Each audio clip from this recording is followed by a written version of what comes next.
சீமான் அவர்கள் அடுத்து பேசியிருக்கிறாரு, மான் ஊறுகாய் சாப்பிட்டேன் அங்கே போன பொழுது தலைவர் அவர்கள் கொடுத்தது அப்படின்னு சொல்லியிருக்காரு. சீமானை தேசிய தலைவன் பார்க்கவே இல்லை. இவர் இது போன்ற தினம் தினம் குடித்து கொண்டிருந்த ஒரு நபரை தேசிய தலைவர் பார்க்கவே மாட்டார். மின்னல் முருகன் தான் சாட்சி. மின்னல் முருகன் அறையில் அவர் இருந்தார். இருந்த 15 நாட்களும் முழு போதை, போன பிரபார போதையோடு தான் போய் பார்க்கணும். வாய்ப்பு இருந்திருக்குமா? கற்பனை பண்ணி பாருங்க. வாய்ப்பே இல்லை.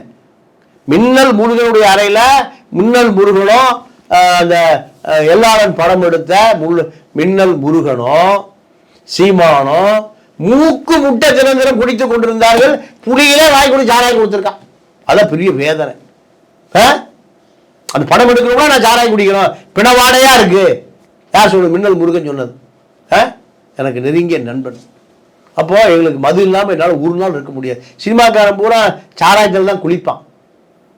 அப்போ இந்த சீமானும் சாராயத்தில் குளித்து கொண்டிருந்த பொழுது எப்படி பிரகாரம் மான் ஊறுகாய் கொடுத்துருப்பார்?